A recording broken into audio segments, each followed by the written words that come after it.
In my career, I spent the first half essentially in armor, thinking that World War III was going to be right around the corner.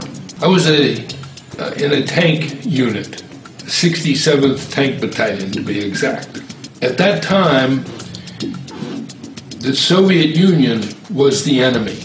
About halfway through my career, I was assigned to an intelligence assignment and was given the task of completely redoing what we call the order of battle for the North Koreans. I became so fascinated with the entire process of intelligence.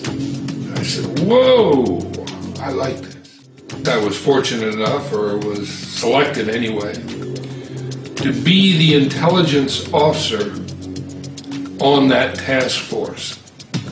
So I was deeply involved in developing what the Army of the future would look like. Very, very interesting process, because you had to not only look at where you were at that moment, but you had to look out into the future to see what the weapons would be, what the organization would be, what the environment would be, where you would be fighting. And then design each part of the army to make sure that what you needed would be available at that time. Okay, let's take food now. Food is a weapon. Weaponized food. What would the ideal be? First of all, you would not know what was in what you were eating. I don't know what impact is happening in here in my body. I know that something's wrong, but I don't know what it is. I just don't feel the same. But because I'm still hungry, I still eat more and more and more.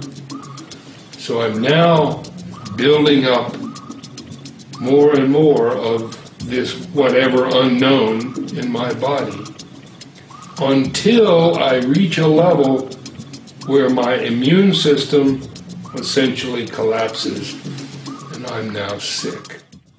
This is how you think about, and it's exactly how we were thinking about the war of the future. Only at that time, we were thinking that the enemy was some other aggressive state, not your own government, not a hidden danger authorized by your government.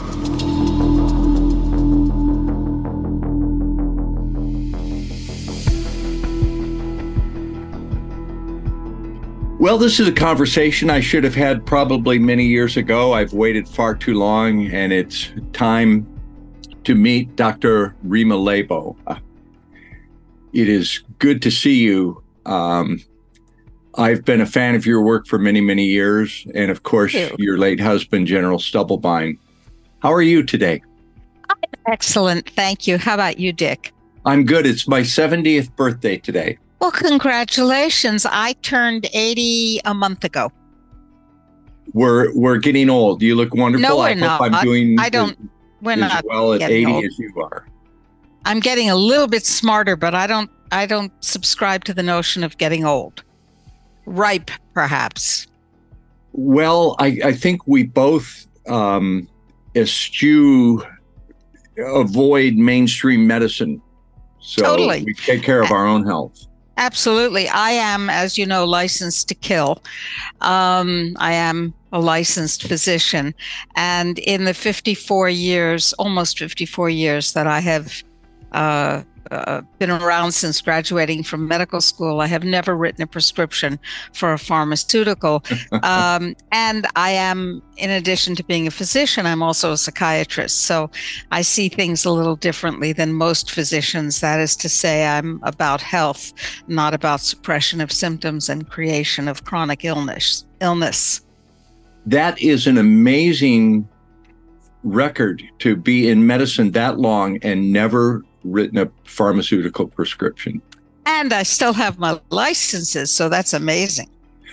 How early on, how did you wake up to that reality that the pharmaceutical industry was no good? I mean, if you got the mainstream medical training, the whole mainstream medical training is about writing prescriptions and treating symptoms with drugs. Being a drug pusher, a high status, formerly highly paid drug pusher. It's an interesting story, actually. My parents were health food nuts at a time when nobody was a health food nut. They followed Adele Davis and Carlton Fredericks, and I thought they were idiots. Well, I was right, but I thought they were idiots about the one thing they were right about.